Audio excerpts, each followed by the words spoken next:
Hello everyone, I was just wanting to introduce myself and welcome you to the webinar about learning struggles and the foundation needs to be repaired. My name is Jan Bedell. I'm the founder and president of Little Giant Steps. We've been working with children and adults with learning challenges for over 20 years, and we're excited about being able to share with you today some of our insights and some of the root causes that we found for learning struggles. I'm going to share my screen here so you can see the PowerPoint as we go along.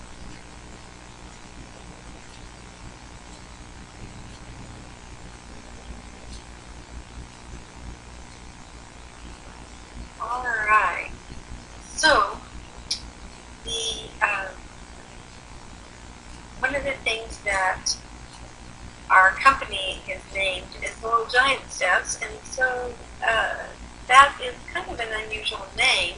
A lot of people ask about that, but what it means is little neurodevelopmental steps equal giant strides in academic achievement.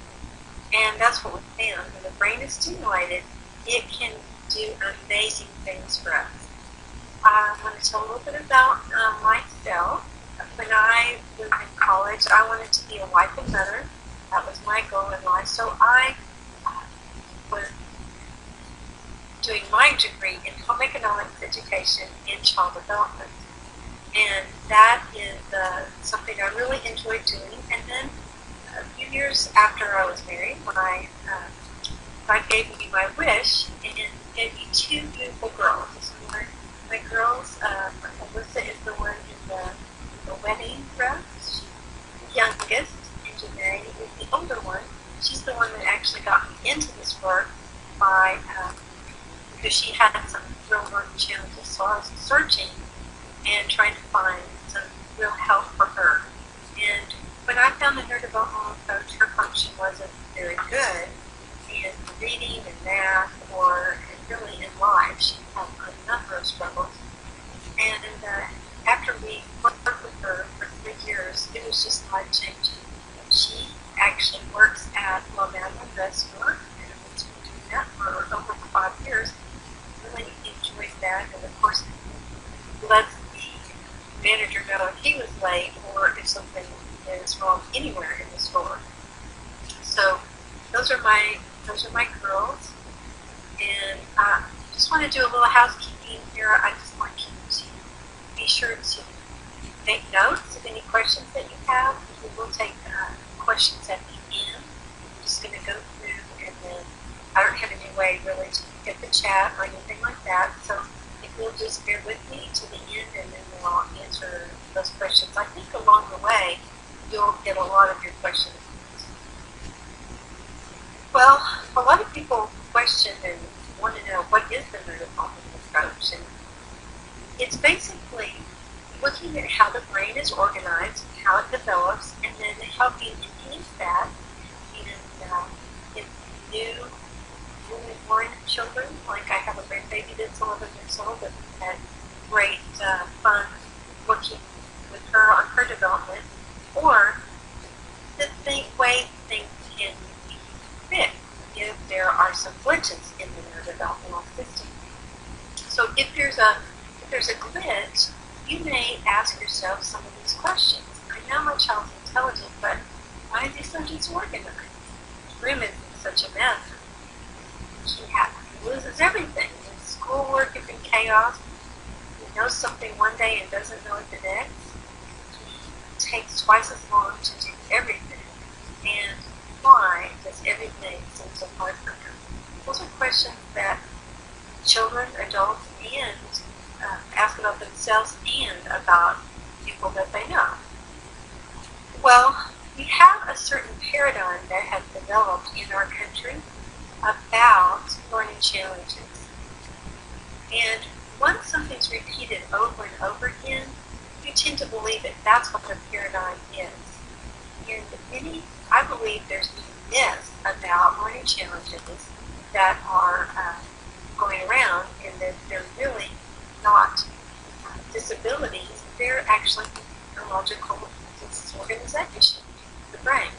So that's some of the things we're going talking about. But most people are coming from a paradigm of you have ADD, you have dyslexia, you have these other issues, and you're just going to have to cope and compensate and live with those.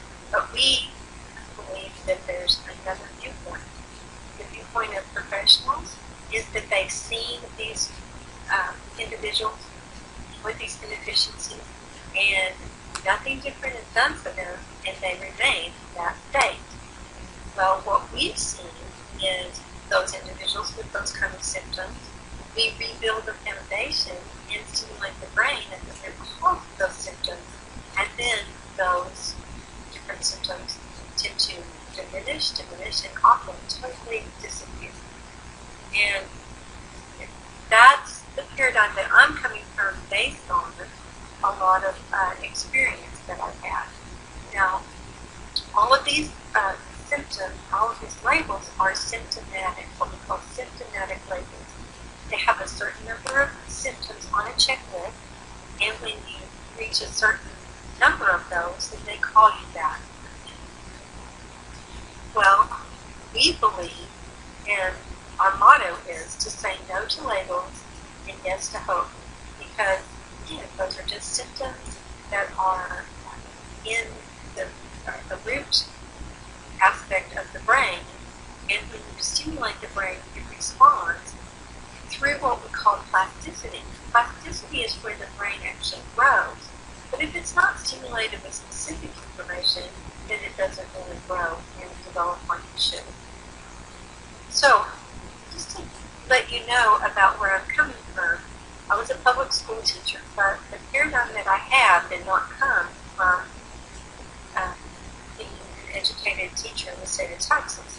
In fact, when I started teaching kindergarten, I had a young boy that had some learning challenges, but I thought it was just honoring it. Actually, he'd know something one day, and the next day he'd look at it like a cow in a new day. He wouldn't have any clue, and so I treated it behaviorally. I didn't know any better, and my paradigm was, if you do it one day, you should know it today, and I just treated it behaviorally. Well, I'm kind of aghast at what I did, but I didn't know any better. My paradigm did not come when I taught private school either, but I did teach private school in a Montessori environment. When I was a homeschooler, my paradigm was basically that of a public school teacher because that was my background. So that's what I did for the first 5 years of educating my children at home, thinking surely the one-on-one will help them more than anything else. But it really didn't. When I got my master's degree in special ed, that's not where my paradigm came from either. They are not teaching this, or they weren't a few years ago when I got my degree. Where my paradigm really came from is being a neurodevelopmental and seeing children with dyslexia come in with all those symptoms in 12, 18 months later. Sometimes it takes 2 years, but often not. They wouldn't have those symptoms anymore, and so I would say they didn't have dyslexia anymore because they didn't have the symptoms. Children with ADD, I'll be sharing some of those stories with you along the way. But what we're talking about here is little neurodevelopmental steps. Those equal giant strides in academic achievement.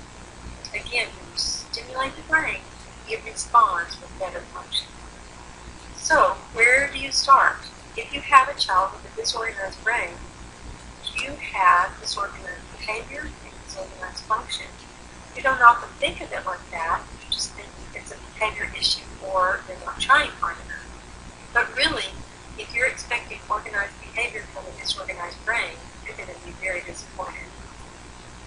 Everything we do starts with the brain, and because it controls everything that we do. So we have to start there and looking for answers for all the challenges.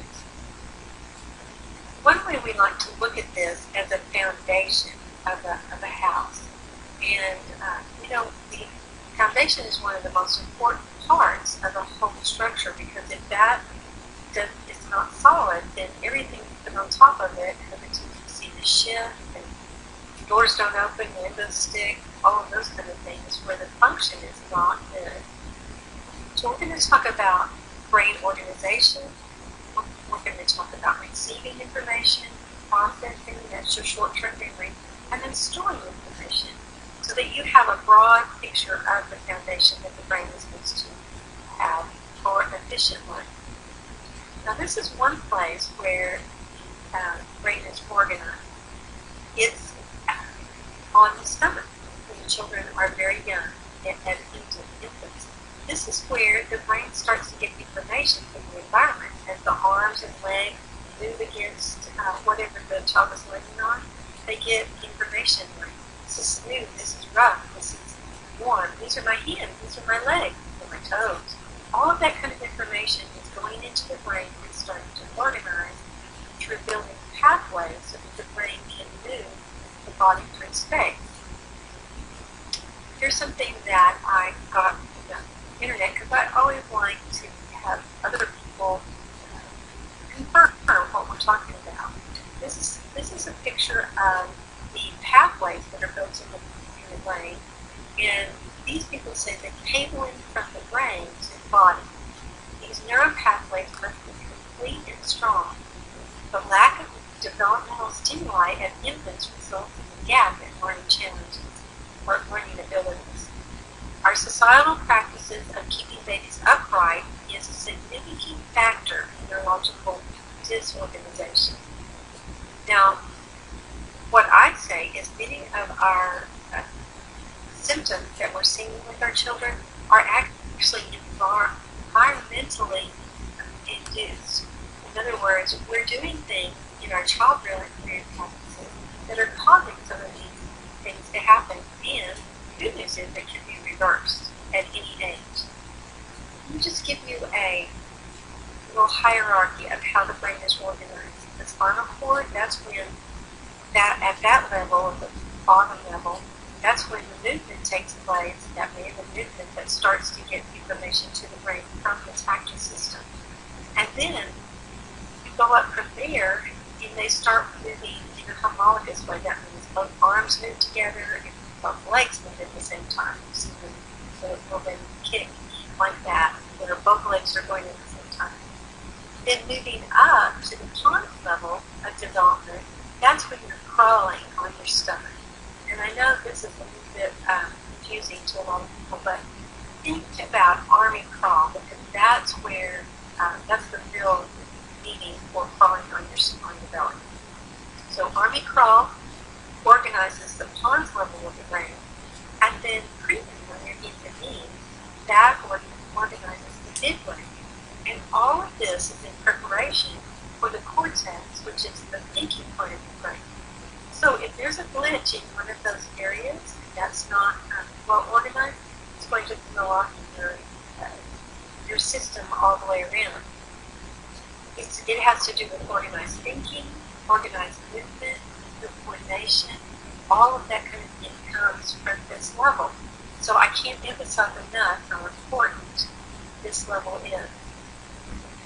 I had one client that said, I've been trying to get my daughter to clean her room for 12 years, and all of a sudden, now she's able to do it. After we worked on her program for a while, she had done some work in each one of these areas.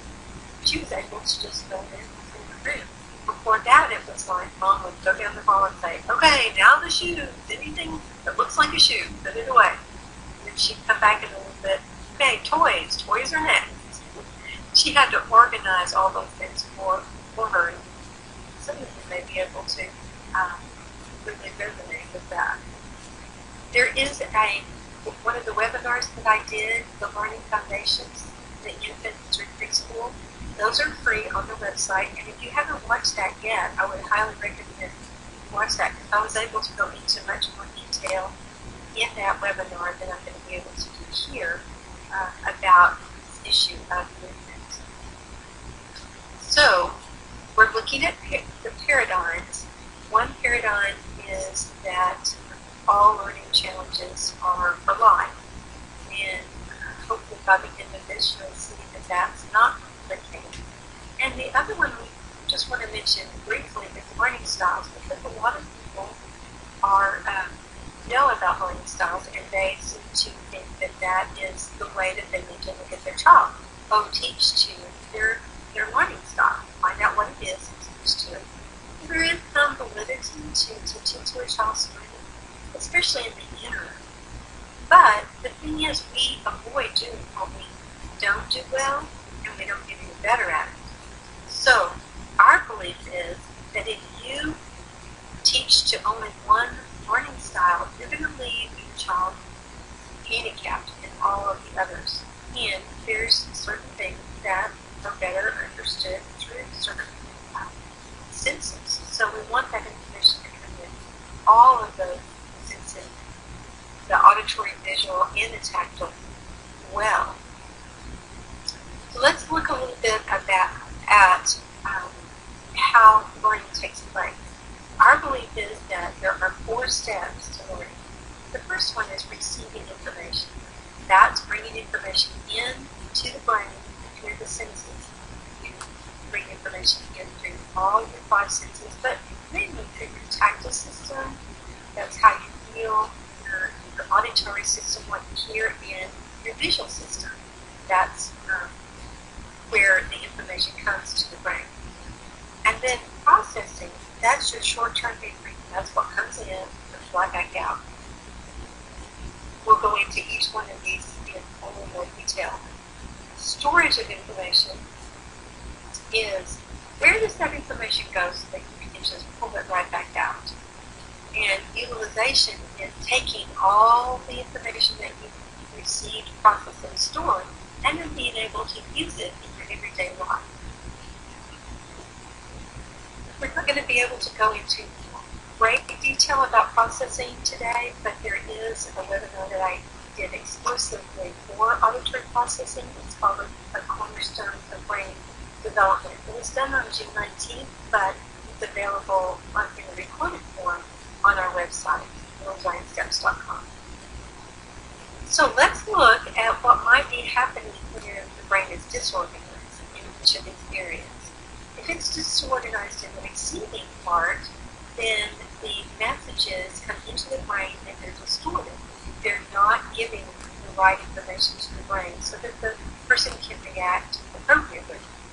You might have seen this in children that are really hypersensitive to sound. They just cover their ears and want to leave a noisy environment, or they're just very distracted by noise. You know, the trash truck comes and then the child can't do anything, so it's 2 blocks the other side of you, because it's still, that noise is still distracting them. So that's where the brain is just tricking the individual and the information is not coming in appropriately.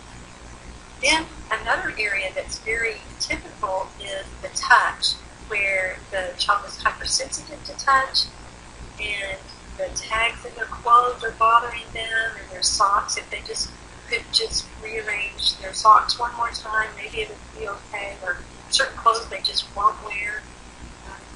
Those kind of issues are the brain being disorganized in that receiving area. In processing, that's your short-term memory. This causes a lot of problems for a lot of families, because a lot of people think that this is behavioral, that the child is not cooperating, he can't follow directions, he can't stay on task.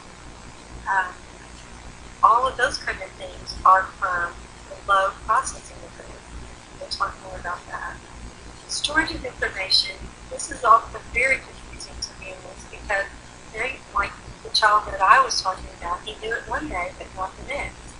And sometimes you just want to pull your hair out, because the day before you have seen the light bulb come on, just celebrated because you finally got this important math concept or whatever down, and you open the book the next day with great expectation, and they just look at you like, "You have never taught me this, Mom." And oh my goodness, you want to just pull your hair out because they had just done it the day before. We're going to talk about why that can be happening. And of course, utilization, if the brain is disorganized, it's very frustrating for everyone involved. Let's let's look at these three main learning avenues. The visual avenue, and this is just an illustration of certain things that even can learn in a certain way. For instance, a sunset or a sunrise, you're not going to be able to touch it or hear it. You have to experience it visually.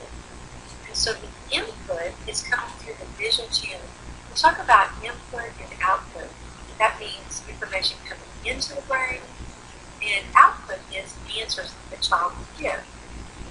Well, the input areas of the brain, like visual, affect a child's ability to, or a person's ability to do reading, and also manual functions, like you might have to do how they write.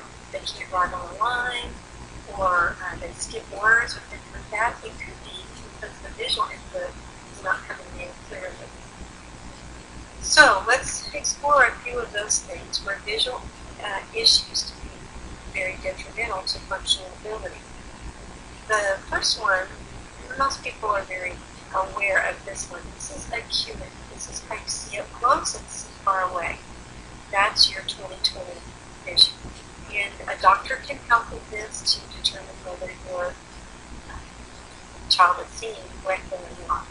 But sometimes the things that are not and not really detected is convergence. Now, convergence is the way the eyes work together. The image from one eye being put on top of the other one. If the child is not convergent, it might look like this and be distorted and cause all kinds of reading and other kinds of issues. The central detail vision is something we're seeing a lot of, and I think there's a number of developmental reasons that we're thinking this, but a lot of children that are having learning challenges don't have good central detail vision. They don't see right here in the center. Now, they don't know that that's an issue for them because that's the way they've seen all the time. But some symptoms of this are like poor eye contact. You say, Johnny, look at me. And they look at you, and pretty soon they're looking like they're looking past you, or there's just no connection with them. That could be that their peripheral vision is taking over, so they're shifting their eyes so that they can see peripherally, but they can't really see in the center. That's a developmental issue that we work with that is easily fixed. So, but I see this a lot in children with learning challenges. If we have any of these issues that we just talked about, it could look like this. They could have letter reversals. They could have mirror kind of where they see in a mirror image, or like convergence, where it says come spot to that is kind of what we're talking about where things can overlap. The last line shows what might happen if the child doesn't have good central detail vision. Things just kind of disappear as he reads along. So sometimes he can put a letter from one word or a group of letters from one word on the end of another word, or there's a number of different things that could happen, but obviously all of them make it more difficult to function. This is Stephen. He had a visual issue, that central detail vision issue that we were talking about, and he loved to play baseball. But the problem was, he was at the bottom of the batting order, because he didn't even see the ball coming in well. And he was so excited after just a few months, and said he went from the bottom to the top of the batting order of 15. And of course, Dad was really excited about the program at that point as well. So visually, you definitely want to make sure information is coming in well, as well as auditorily. The input from auditory affects different kinds of information. Say, for instance, music. Music, you can only really appreciate auditorily. Now, if you're at a concert or something, you can get a little bit of information from the visual conductor as the conductor conducts and moves his hands. But what you really need is that information coming from the auditory system. The output for that is language. So when information comes in distorted, or does it come in where you can hold it in your short-term memory, then that's going to affect your language. So people with this issue tend to talk on shorter sentences, and they might often interrupt or just not be able to follow the conversation. Something that need to come in better auditorily, we believe, are math facts. We created something called rapid recall, where individuals that need to know their math facts, they get 14 inputs every day, or they see, hear, say, and write 5 math facts 14 times, and 12 of those are inputs. Information coming into the auditory system, they say it out loud, they hear it, and all of that kind of thing. So when you say to yourself 6 plus 2 equals 8, you typically hear the 8 instead of seeing it. So that's why we want to put the math facts here mostly auditorily. This system is multi-sensory, where they see, hear, say, and write those things, and we're getting really good results with people that are using that. In contrast to that, a math process is a visual, usually visually presented. Let's take, for instance, this division problem. The steps in division, all the places that you put something, and then you make sure it's in the right place above and put things in the right place below, is really a visual process. In other words, if your child, you're teaching them one division, they might want to say, can you just be quiet so I can see what you're doing? That would be what they may be feeling on the inside. So if you use fewer words and just show them the process of addition, subtraction, multiplication, division, they'll get it a lot faster. So you see that it's important to have an auditory system that works well and a visual system that works well, even just to do that. Now the tactile system, that's information coming in through touch or your tactile system. This, if your child is a tactile learner, they are missing a lot of things, because a lot of things need to come in through your eyes, come in through your ears. But there are things that definitely need to come in through the tactile system. Take sand, for instance. You could look at this sand and you could get some information about things. It can be molded and everything. You can get that information from the visual system. Okay. You couldn't really get much from your auditory system unless you put it in something and shook it or made it go through a tube. But if you got in it and really felt it, that's really good information that you need, because it needs to come in tactile. And a tactile system definitely affects your mobility. That's how you move through space. So if your brain is not connecting well to your tactile system, it has a lot of difficulty moving in our environment. So there's a direct relationship. The brain brings information in through tactile, and then it moves through mobility. Now, here's an example of something that's really best taught tactile. You could watch a movie on cutting hair, you could listen to a lecture on cutting hair, but you really, until you get really good at it, you've got to get in there and really feel it and do it. So there are better ways to learn certain things. Now, I know that is taking a paradigm that you're used to hearing about and giving you totally different information about that. But I'm hoping that as we talk about this will really make sense to you, that God gave us all these senses, and He wants them all to be working well. So how do you improve skills in all of these channels? We believe it's through inputting information to the brain instead of outputting.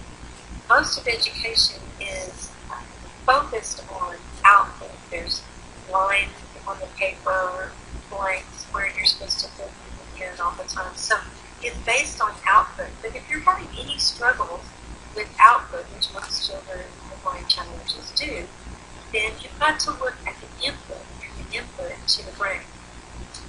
In the webinar that we did, Make Learning Easier, we went through a lot of just real practical examples on input. So I'm not going to go into that too much here. You can access that information from our website, worldgiantsteps.com, and on the website it says free webinars. You can just click on that and that will give you one of those choices. Now let's talk about processing just for a moment. That is your short-term memory. That's what comes in and comes right back out. You have two different kinds of short-term memory. One is auditory and one is visual. Now, as you know, we're in a very visual society now, so our auditory has gone way down, and that is affecting our whole culture. Let me give you an example. This is Aaron, and he was diagnosed ADD when he was 14. He came to us, he'd been on Ritalin for 4 years for ADD and was totally unable to function in the classroom without him. And then, just a year later, after he did the Neurodevelopmental Program, he was off all his medications. He did well in college, and he's now married and has children, which is a little old, but anyway, it's great to be able to be involved with parents that actually do the work with the child, and the child reaps the benefit. That's what's happening over and over again. There is another webinar that's totally devoted to auditory processing, and I highly recommend that you go and listen to it, because I believe it's affecting our whole culture.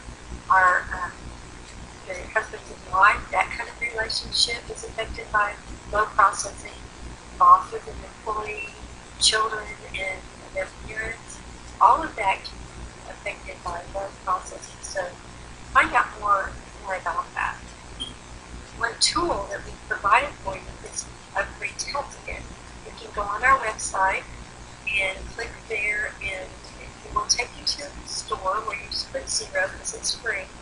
And you order that test kit, and it'll be sent to you. You can actually test your children and find out where they are in this important area.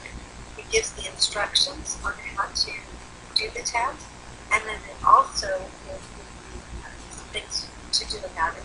And that webinar about auditory processing is also a good tool for that as well. One thing that we found is that you really need a 5-digit span. In other words, somebody can call out to you 5 random numbers with leading states between, and you can call them back. You need at least a 5 working with 6 to be able to handle phonics well. And then you think to yourself, oh my goodness, phonics? No wonder my child's having problems with that if their processing is low. But what do? Don't I have to teach them phonics?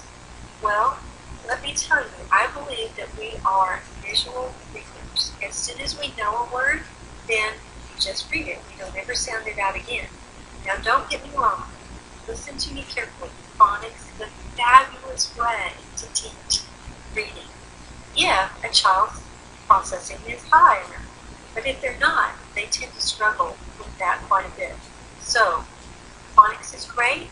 Their processing is up. If not, work on their processing.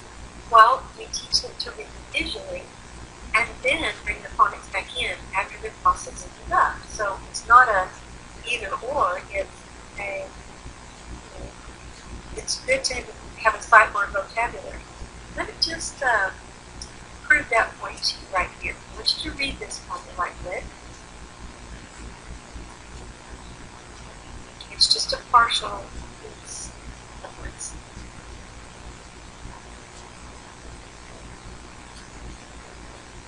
Isn't that amazing that you can read that? Your brain just immediately changes those into words that you have recognized and that you know. So we are really visual readers, and it's okay to teach with a visual approach to reading for a while you work on the phonics. Let's talk just a a minute about visual sequential processing. That's your visual short-term memory. That's looking at several different things, like a series of numbers, and then that's covered up or is not seen anymore, and you can bring those pieces back one at a time in order. So that's what we call visual sequential. Putting it in order from left to right and remembering all the different ones. If a child is having trouble with this as a preschooler, he's going to have trouble remembering his numbers and letters and words. An older child, unfortunately, it causes problems with a lot of things. Math, spelling, reading, visual attention, picking up visual information, and sometimes even eye contact. So this is something that you want to be aware of. There's also a pre-test kit on their store for visual processing abilities. So just order that as well. Test everybody immediately and find out where they are. It'll be very interesting. And there's some things that you can do. I call them the coaches 2-a-day. I'm the brain coach, And I call them the 2 days because you do it twice a day for 2 minutes. 2 minutes of auditory, 2 minutes of visual. And then later on, you do it a second time, 2 minutes of auditory, 2 minutes of visual. That's what we call 2-a-day. It is amazing the difference that can be brought with that small investment of 2 minutes twice a day for each auditory and visual activity. Now, I want to take some time here to talk about dominance because dominance is just a strategic issue with a lot of children that have long-term memory issues or disorganization. So, we want to start with the discussion with independence. Our society is really rough on people that should be left-handed. The mouth is always on the right. They put things in the right hand. When my father was growing up, they went as far as slapping his left hand and made him sit on it. So he was ambidextrous all the time because he was a true left-handed genetic person, but they forced him to write with his right hand. Now this is what I want to emphasize. Please do not influence a child's hand. It's developed between the ages of 4 and 8, and it's very important not to influence their hand by putting crayons or different things on their right side, and just let it come out. The dominance is genetic, so if there's someone ambidextrous or left-handed in your close family, like cousins, first cousins, aunts, uncles, and grandparents or parents, then the chances are that child could be left-handed. And dominance starts with the hand, and then everything is lined up according to that. Now, let's look at the brain in the different hemispheres. We call the place where storage is the dominant hemisphere, or where it's supposed to be. This is where your logic is, your analytical thought, and your language, your spoken language, your reading, and your writing. A lot of people refer to this as left hemisphere, but we call it dominant hemisphere because it may be different for a left-handed person. In the subdominant hemisphere, the job of that part of the brain is the emotions, the creativity, and the music. Now, these hemispheres are supposed to work together, and when something happens that causes an emotional reaction, oftentimes what will happen is the emotions go, and the logic comes across and says, that was your friend, that was not very hard, and he didn't really mean it, and those emotions are taken care of. If there's a mixed dominance, then oftentimes that's a real struggle for them. This is Lori, and she came to us when she was in her early 30s, and we found she had been in a special ed since she was, I think, in fifth grade or before. Very smart individual, but had always struggled, and we found that she was using her left hand. She's using her right hand, and she was really a left-handed person. So it made a huge difference when she changed to her other kin. She can remember things better, she just functions overall in life better. Now here's the reason why this is significant. One thing that we want to remember is the right side of the body is controlled by the left hemisphere of the brain. So your right eye, your right ear, right foot, and right hand are all controlled by the left hemisphere. So our belief is for storage of information to be the most efficient, it should be stored in the opposite hemisphere, everything together. If the person's left-handed, it should be left eye, left ear, and left foot for most efficient. Now, you'll find when you learn about this and do some testing that people that you know and are doing fine are maybe mixed dominant.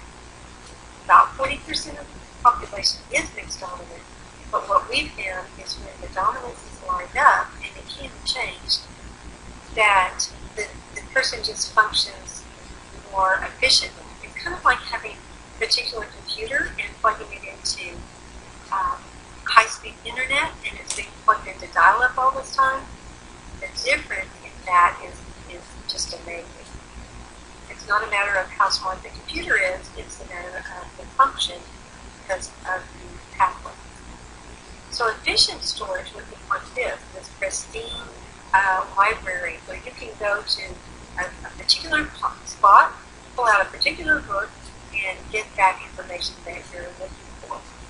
If a child is disorganized, they have inefficient, what we call inefficient filing. Let me just give you an analogy. Let's say your child has a picture of a giraffe, and it's the favorite picture. So you put it in the second drawer of this filing cabinet, and then a week or so later, your child asks for that picture.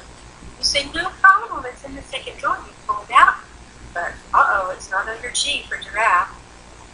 It's not even under M for mammal, but you know it's in the second drawer. So, how time-consuming, energy-expending, and frustrating is it going to be to find that information? Well, it might look like this or feel like this to someone that's in this kind of situation.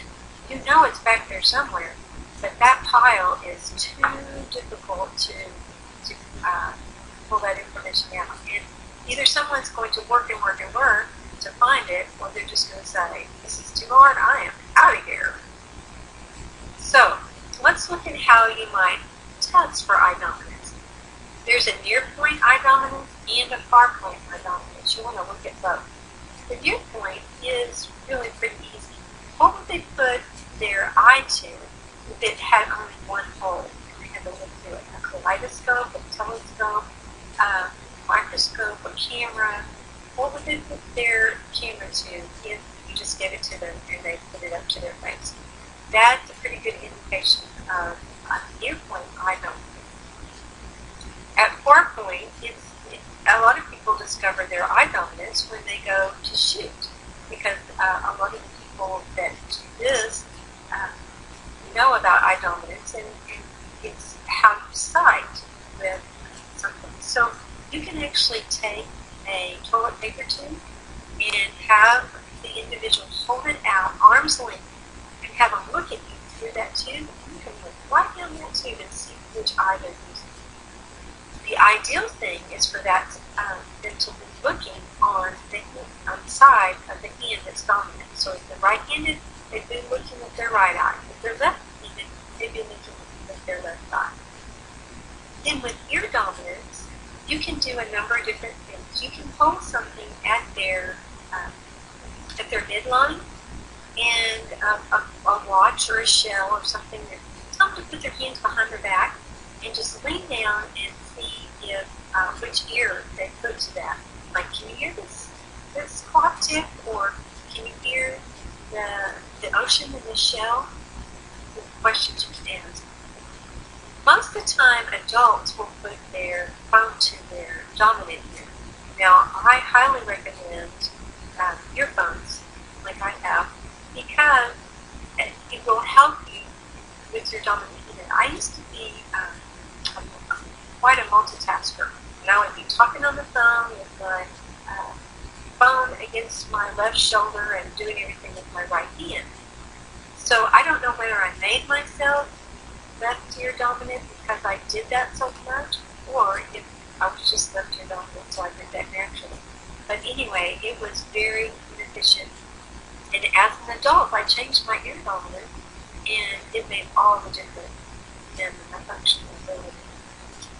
The foot dominant is which one do they kick with, and which one do they hop on. So you can just look at the screen and ask them to hop on one foot, hop on two, hop on one foot, and see which way they go. All right, let's look at why this is an issue and what kind of things it causes. The inconsistent recall of information is very common. It's one of the major issues.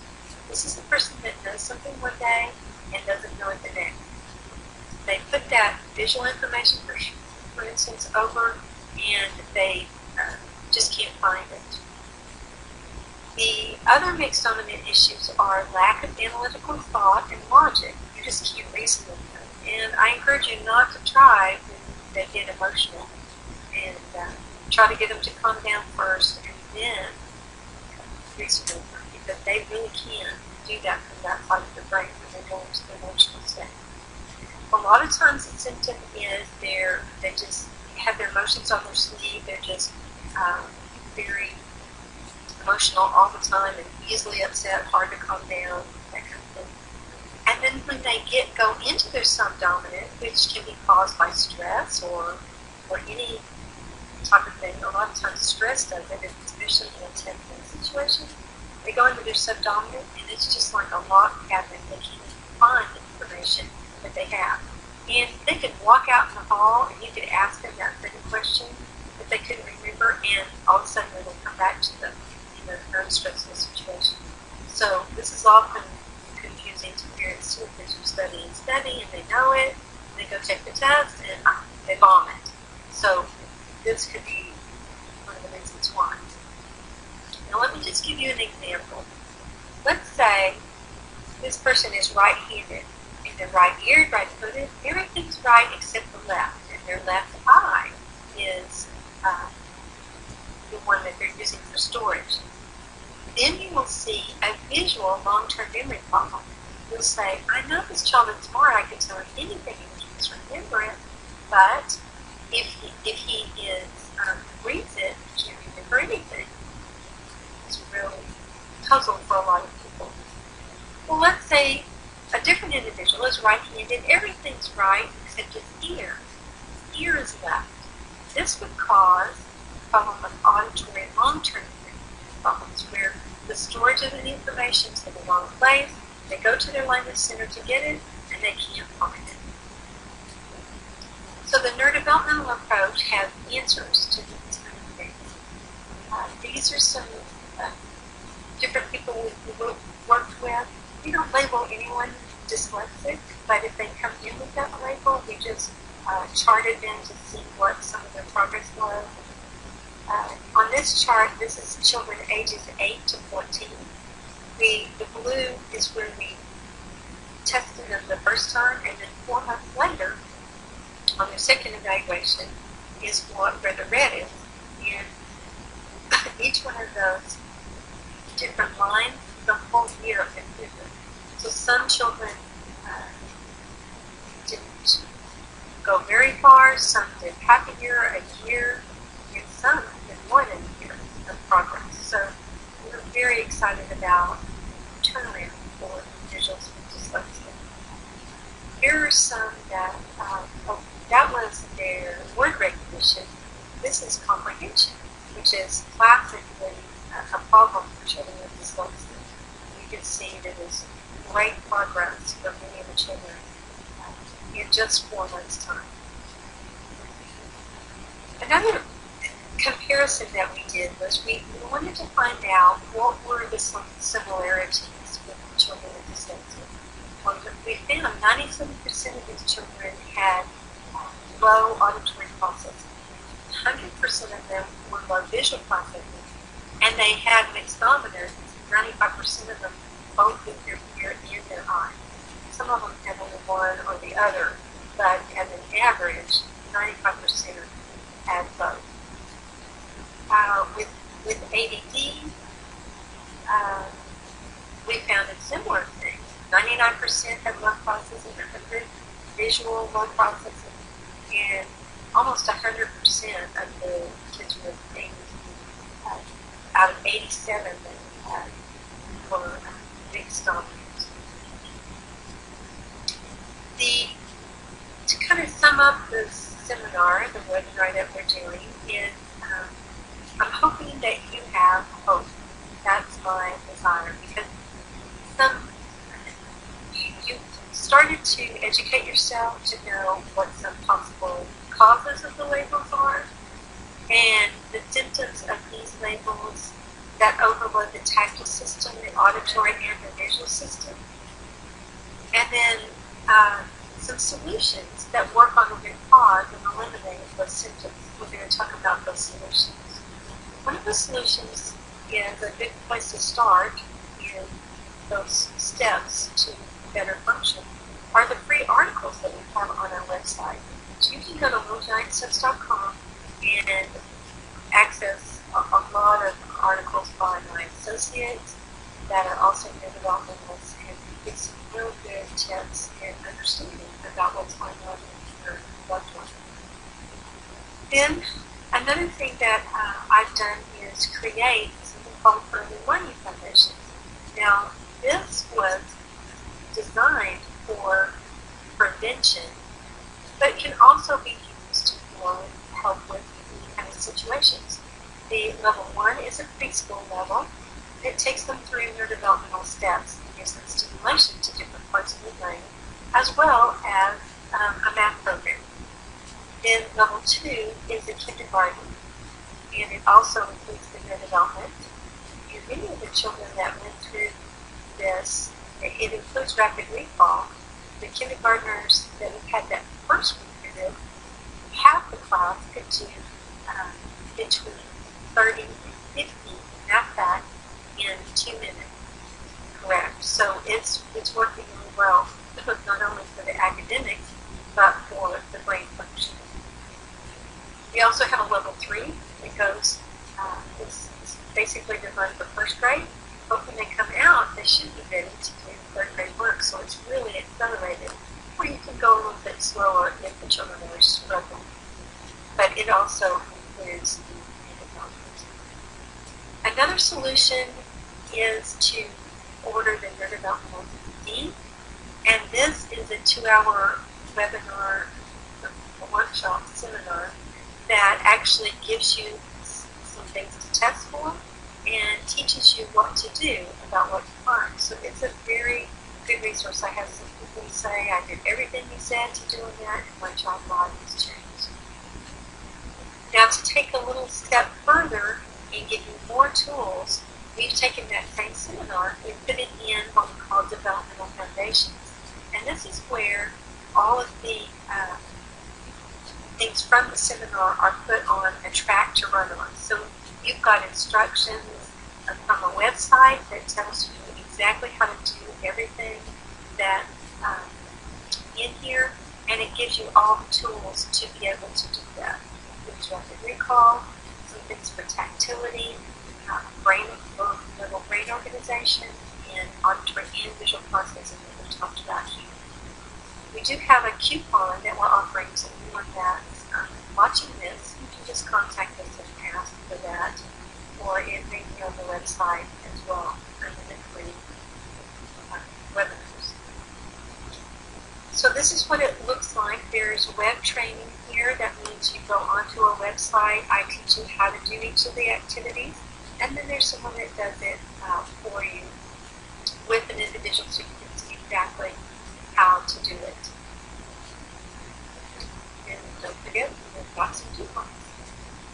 Then there's another solution that you might want to consider. This is called neurodevelopmental screening. Now, this is just a snapshot of what is going on with the child. It takes about 15 minutes. It's a very much of an overview. It will test for dominant, auditory and visual processing, organization of the central nervous system, And then in the evening, there's a seminar that goes over all these results and helps you to know where to go from here. Currently, we only have these webinars in these Texas cities, in Austin, Houston, Plano, San Antonio, Waco, and Victoria, Texas. But we do have other neurodevelopmentalists associated with us in different parts of the country, and they may consider that if you want to approach them with that. The other solution that we often recommend is an individual assessment. Now, who could benefit from an individual evaluation? Everyone. Because every one of us has little things that are not as efficient as we might. So we can always work on great efficiency. But some of these other solutions work fine for some kids. If they have more severe issues like autism spectrum and syndromes, then they probably need to go to this situation with the others. The things that are included in an individual assessment is a personal evaluation, so one-on-one with the child, we do academic as well as with developmental testing. Then we talk with the parent for a good amount of time because the parent is the expert on the child, and so we glean a lot of information from that. And then we create a program that's both academic and neurodevelopmental, or it could just be neurodevelopmental, to help the child in all the areas that we can. So in other words, we don't test to get a label or to get just some general kinds of recommendations, but very specific, exactly what you do, 2 minutes or twice a day or however long for the different activities. Then we have the training online, like you saw from the Developmental Foundation. We also have that for individual assistance so that you know exactly how to do it. And we support you by email and phone for the next 4 months while you're doing that evaluation. Then you come for a reevaluation and we just work through until we get rid of all the glitches, or as many as possible. That's kind of all for tonight, except for questions. We are going to take some questions here in a minute. And, but I do want to let you know, remind you about those other 3 webinars that we have. There's some links to the recordings of that. And then we have the free auditory test kit that you can get. And I just want to encourage you to tell a friend about these webinars and these free resources that you can utilize. My prayer is that this has been very helpful for you in understanding your loved one better. So CJ's going to have some questions for us and that people have written in. You want to look at some? Yes, Kimberly from Georgetown, Texas, asked what is happening when a child has good long-term memory, but the short-term memory is terrible. Okay, did you say the long-term memory is good? Yes. Okay.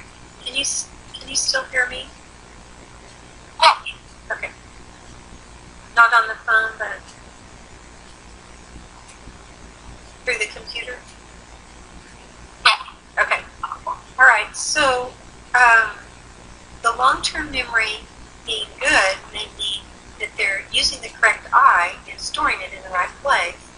But their short-term memory means they can't hold the pieces together to like stay on task while you're in a conversation or something like that. So those are 2 totally separate things and can be worked on differently. The long-term memory, of course, is a matter of dominance, and the short-term memory is working on that auditory and visual processing, which you'll get those instructions in the test kit. Okay, Claire from San Antonio, Texas, and she has asked, I am right-handed. My